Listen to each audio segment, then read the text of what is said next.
Hi everyone and welcome back to the Arsenal Fan Theory podcast.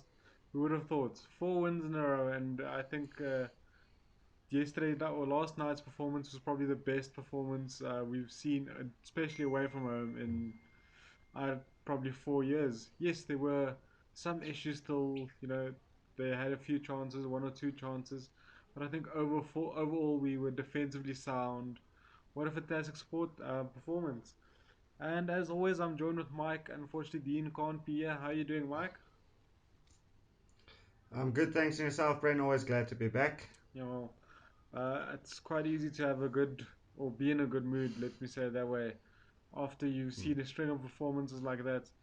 And I think, we've got Leicester on Tuesday night. I think it's just positive vibes from my side. I think we've got a very good chance of beating them as well. Yeah, I completely agree with you, Bren. But if we didn't pull the one through against Wolves, I would have had little to no faith to beat Leicester. But now I believe we're in with a chance. Well, I think, like I mentioned, one of the key things that stood out for me on the Wolves game was our defensive solidarity.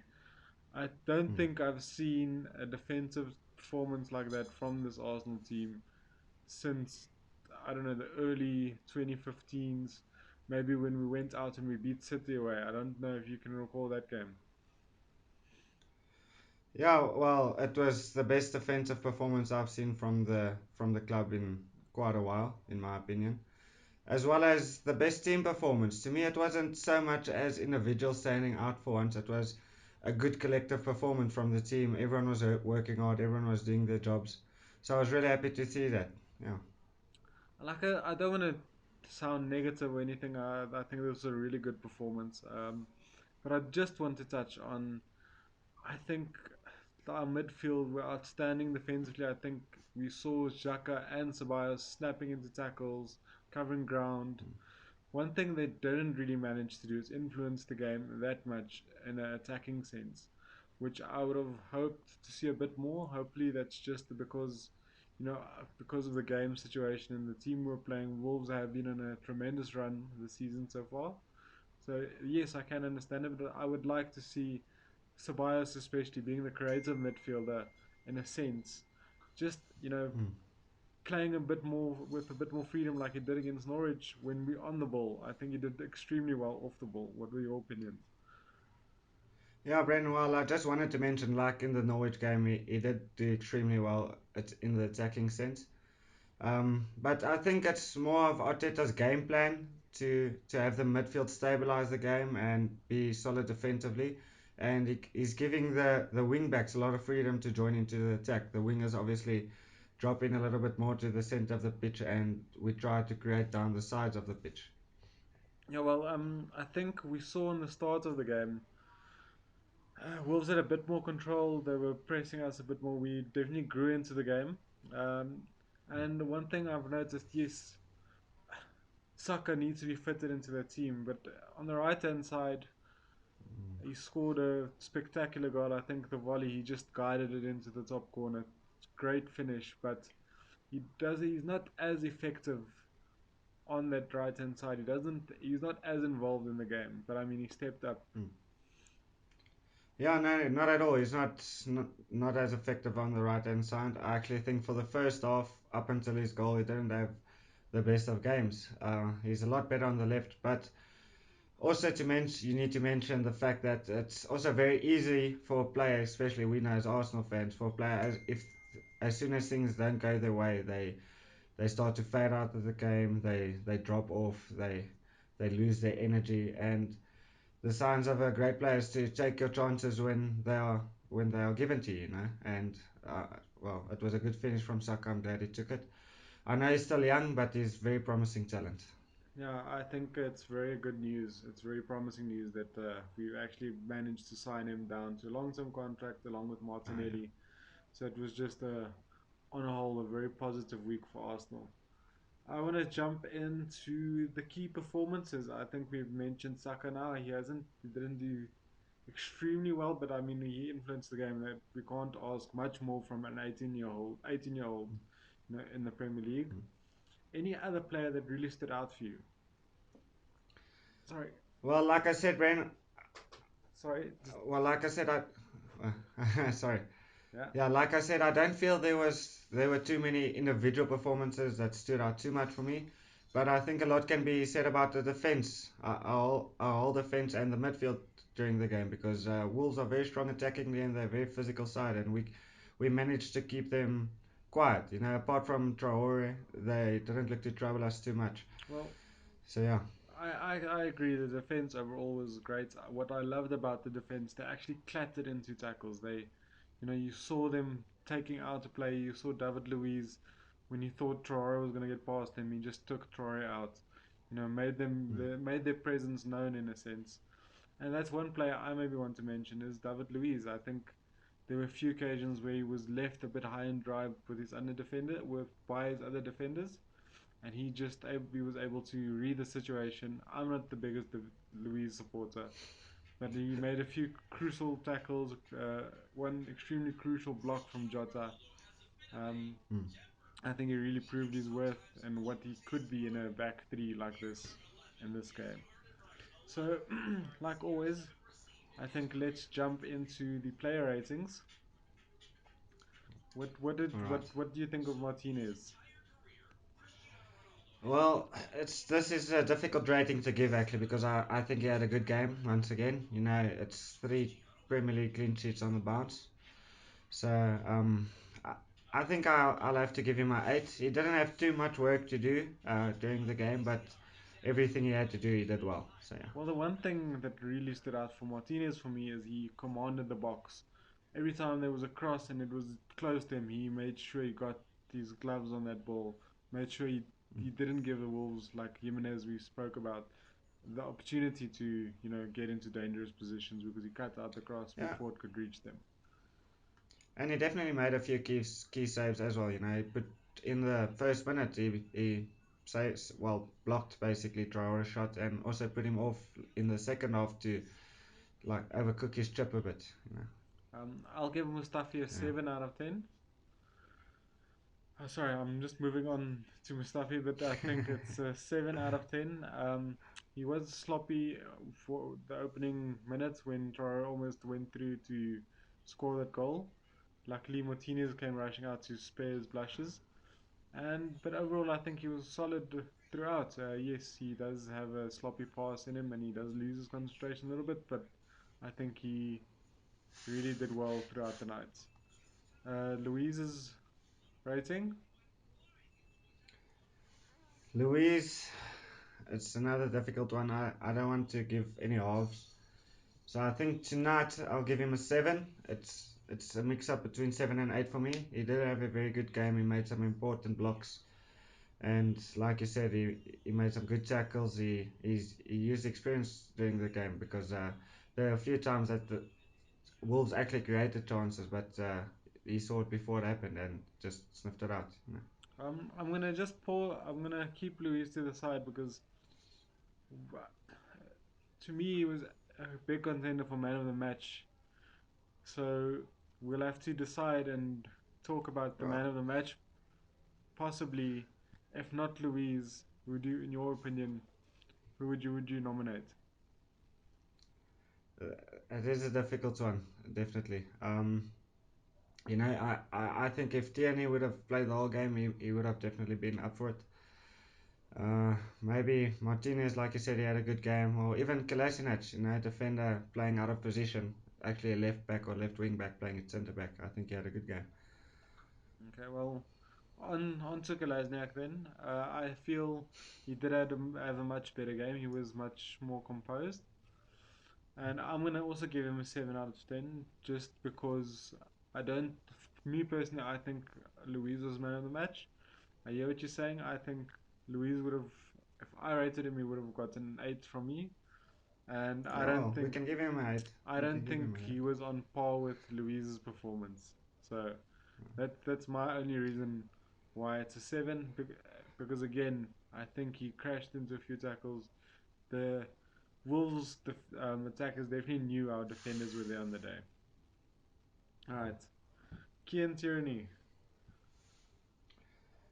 Well, it's difficult to give him anything more than a 6, really. I feel for the half that he was that he was on the pitch. I think he had a really good game, offensively and defensively. And he also actually got the assist. I know it got a deflection off the defender, but it was his cross that led to the Saka goal. But yeah, he only played one off, so I'll give him a 6. Okay. Again, Kieran Tierney, I think he's becoming Arsenal's Mr. Dependable. Every time he Mm. steps on that pitch, he puts in a performance. So Cedric, I think Cedric did really well. I think Bellerin's got a lot to think about coming up the next few matches. I think Cedric justified his position. I think I'll give him. Oh, it's difficult. I'm gonna sound like a broken record, but I honestly believe he also deserves a 7. But let's make it a 6.5. Um, didn't put a foot wrong. He was caught out once or twice, but overall, I think a very solid performance, especially seeing that it's his first start for the season. And go on to Xhaka. Again, I think Zaka had a good game. He's on a really good run of form. I think under Arteta, like we've mentioned before, is probably the most important player. He was very strong defensively, but also lacked a bit going going forward. So I'll also have to give him a 7. Danny Ceballos. Well, I agree with you on that point. But Danny Ceballos, I'm going to give a 6. Uh, not that I feel that he did much wrong. I think he was absolutely excellent defensively. He put in some great tackles, interceptions. Defensively, he was key. I just feel he needed to contribute a bit more to the build-up play in our. But like you said, it might be a tactical decision from the team to have the two midfielders sitting there and playing through the wider areas. All right, on the left-hand side, we had then Aubameyang. Well, Aubameyang, it's another difficult one for me. It's also between 7 and 8, but I'll give him a 7 as well. I think he did have a really good game. Didn't Not too many opportunities that came his way, but he worked hard. He was looking for spaces. He had a few shots on goal. So yeah, I'll give him a 7. He was key to the first soccer goal, and I think he worked his socks off down the left-hand side, covering for his team. And then on the right-hand side, Saka, I'm gonna give him a 7. It would have been a 6 if not for the goal, but I mean, he scored a goal.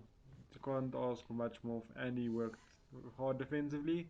He wasn't as involved offensively, but like we've mentioned, if he scored a goal, he probably did more than enough for the team in the day in any case. And then up top, Eddie Nketiah. Well, I'll give Eddie Nketiah a 6. Um, we all know he's a very hard worker. He's running all the time. He's pressing the defenders. He's trying to win the ball, trying to create stuff. But I don't know. He didn't have one of his best games for me. It felt like Lacazette would have been the better option to start this game. Well, I can see the logic in not starting or starting with Nketiah because he's a bit harder worker. But I think we saw when Lacazette actually contribute to the goal. His overall play is just a class above Nketiah at the moment. I think he just needed that goal, and I will Definitely.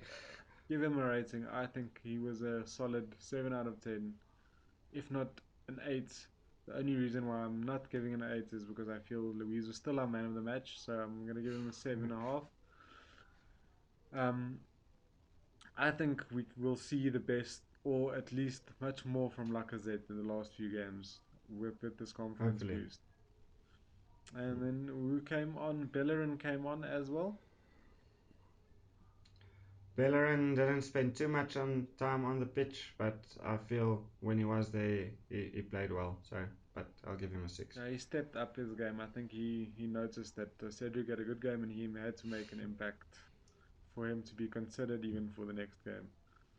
I'm going to give you the next one as well. Ainsley Maitland-Niles on the other side. This was a strange one to see him come on that left wing back role, but for the half, I think he really played well. I think he's also giving Arteta a lot more options because he can play anywhere in the midfield basically and on the wing back positions. So, and under Arteta, he's also been performing well. So uh, I'll give him a 6, but yeah, it's also a 6-7 type of rating. Yeah, it's.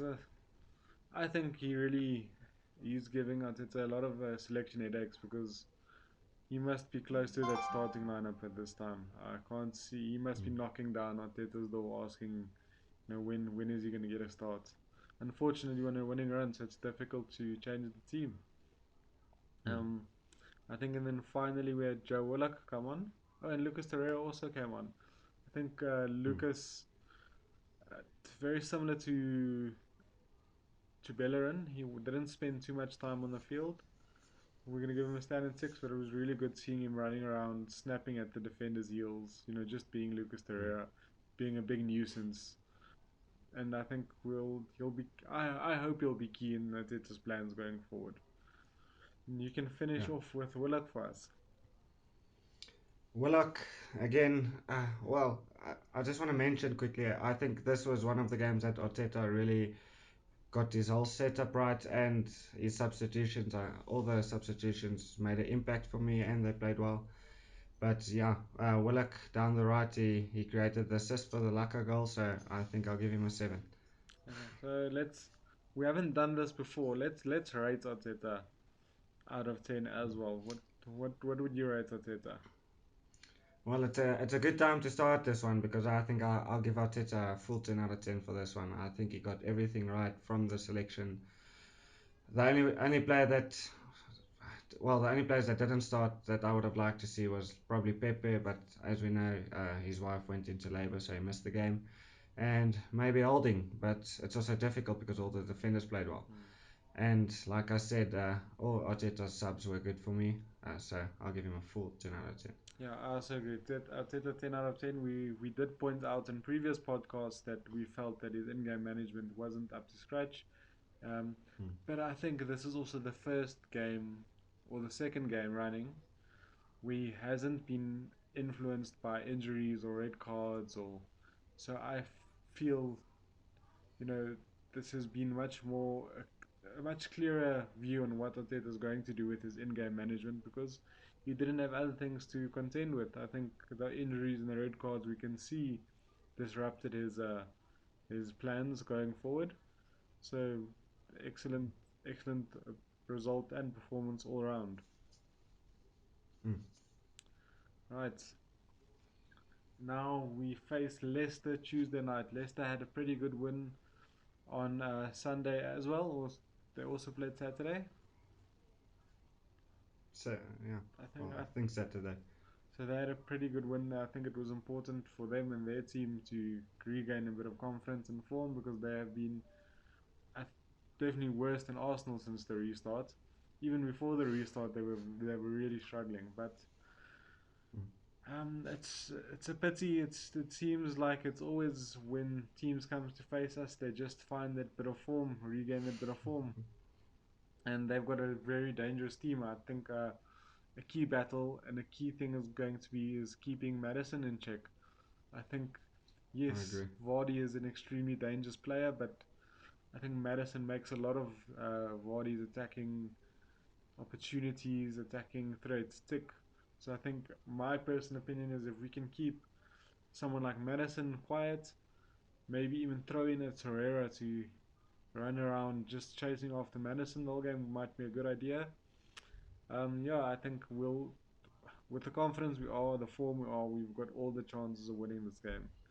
What are the key parts or key areas you think we need to concentrate on against Leicester? Yeah, well, I actually completely agree with you, Bren. Madison's a very dangerous player, very very good player. So I also would like to see Toure coming back for his first start to help us out in the midfield.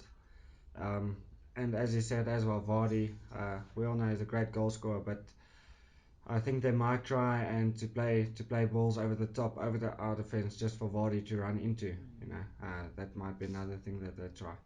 But for us going forward, hopefully, Alba again will have a good game, and hopefully Pepe will be back and also be ready to fire again after having 2 games out. Yeah, well, I've heard, I don't know if it's true. I've heard rumors that it's likely that Pepe is going to miss the game again. Um, but we'll have to wait and see. It's not been confirmed by the manager or by the club yet, so it's just a rumor. But any other changes you think we might expect from Arteta going into this game? Well, I think we might see Holding coming in for Kolasinac. Not that Kolasinac did anything to be dropped, just to get a bit of a rest. And see Lacazette starting in place of Nketiah. Yeah, I personally think that's the only thing we might see changing is Lacazette coming in for Nketiah. Because, yes, it's very close to each other, but I don't think Arteta wants to mess too much with this winning formula that he's got going. And none of the players, except for maybe if they have a bit of fatigue, deserve to be dropped based on that performance. So he's definitely Yeah. got a tough selection headache on his hands. Um, so we've been pretty good against Leicester in recent years at the Emirates. I can think back into the 2017, 2018, or was it 2016, 2017 season Leicester won. You know, they were going for the title. We were out of the race completely until they visited us, and Welbeck scored that last minute winner to drag us back into the title race. Unfortunately, we didn't pull it through. But the last few years have been pretty good against Leicester, especially at home. What are your score predictions on the day? Yeah, well, like you said, Brent, fortunately we do have quite a good record against Leicester. They're also having a bit of a dip in form at the moment. I know they're coming off a good win, but the previous results weren't the best. Um, yeah, but Leicester still have a really good team, really dangerous team. But I'm gonna keep the faith and say 2-1 Arsenal. They're very strong attackingly, so I don't think we'll keep another clean sheet. But I also think we'll come out on top. Well, I'm going to change things up a bit. I think I've gone 2-1 most weeks running. So I'm going to go 2-0 to the Arsenal again. I just feel that something's clicked in this team, this defensive solidarity. It's something we need to build on, and I think it's something that Arteta and the team prides themselves on. Uh, I feel that your scoreline's a bit more realistic and likely because it's at the Emirates, so we might open up a bit more, being so they might have a bit more opportunities to score. But I'm hoping that our current defensive run stays intact. Hmm. Yeah, well, I understand why you don't really want to say 2-1 because I think that would be most people's score prediction for most matches. So I also try to shy away from 2-1 as often as possible, but yeah, I just think for this game that's going to be the result. Yeah, well, I don't know if you saw. I actually predicted the Arsenal fan page underscore 50 2 weeks ago had a fixture list of our upcoming 5 games, and they asked what is the score prediction, not the score predictions, the point tally we're gonna cover over the next 5 games, and it was one including an FA Cup, obviously against Sheffield, and we actually managed to get it right, 9 points out of 12. I didn't Yeah. think we'll lose against Brighton and win against Wolves, but we'll take it either way. Yeah. And yeah, I think looking back, that Brighton defeat, if we just managed to pull it out of the bag and have 3 points there, we would be in the running with the Champions League races. I just feel Definitely. it's a bridge too far. I don't see Chelsea, Leicester, or United. United Sorry, yeah, even. or United Mm. dropping enough points for us to bridge that 6 point gap. Yeah, well, it's going to be quite a difficult one, but uh, I see us if we win most of our remaining games. I know we're not going to win all of them. Probably most probably not going to win against Liverpool. But hopefully we can pull something out against Liverpool, Leicester and Spurs. So I think if we can win all but two of our games, then we might be in with a fifth place Champions League spot if City's ban gets up well. Yeah, I see the league ending in obviously Liverpool's way ahead. City, no one's gonna catch. And then I believe it's probably gonna be Chelsea, Man United, Leicester, then us. Not because well, over the course of the season, they probably do deserve that, but I think if we just take on form since Arteta's arrived, I think we're the second best team in the league. So I'm very excited to see what happens next season. I think we're really building for the Oh future, yeah. and if Arteta can manage this team this way with none of his signings technically, uh, I I think we really stand a good chance of reaching the top four next season if we get one or two of his signings. Yeah, well, Arteta definitely has a difficult job, Bren, at the moment. Normally, when a transfer window comes up, I'm the first player to say, well, the first first guy to say which players we need to sign, where we could strengthen. But the way Arteta has the team playing, the form everyone's been in under him, I think it's going to be very difficult to concentrate or to see which areas actually need strengthening. You know, because we all know our defense has been so bad over the last few seasons. But Arteta took the same group of players, and all of a sudden we look solid defensively, you know. And we got Saliba coming in. I know we all want Upamecano, but as the guys are performing, with Mari also coming back from injury next season, do we actually need Upamecano still? Uh, So, our midfield, sorry, I yeah, just want to yeah, interject. The biggest thing why I think they'll still chase a defensive reinforcement if they can offload one or two people is I truly believe Arteta still wants to play with a back four, and he's had to switch to a back five to gain that defensive solidarity. So he'd probably look for something, a proper, if not Lucas Torreira, if he doesn't see Lucas Torreira in that position, a proper no nonsense Fabinho or Fernandinho type midfielder, like they've linked us with Partey so much, and probably mm. someone to slot into that defense in a just so that we can play the back four next season. But we'll have to wait and see Yeah. Well, what pans out. yeah, well, that makes sense. The only way I see us signing up Upamecano if Arteta's plans are to play with the back four next season, because yeah, we have been strong defensively for the last few games, but I don't know if we play with a back four if we're gonna be good enough Yeah, with the players that we have. no, I agree. So yeah, I think all exciting things to come, and come on, you Gunners! I can't wait for kickoff on Tuesday.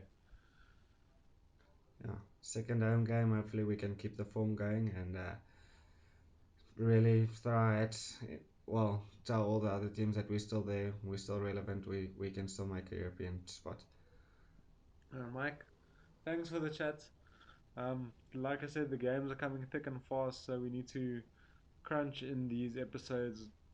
Like we're not used to doing it in any case. And now all of a sudden we've got episode a day to record almost. It feels like. And then I just want to go give a shout out to all the listeners. Thank you for your support. We really do want to start. We're a growing channel. We do want to start, getting some of your interactions, getting some engagement from you. So we'd love some questions so we can record a section where we can actually answer some questions that you guys throw to us. So like, comment, go to our Instagram page. It is linked in the bio, or our Twitter page. Throw us some questions. We would love to answer them. All And right. don't forget to share. All right, guys. We'll see you on the next time. Cheers.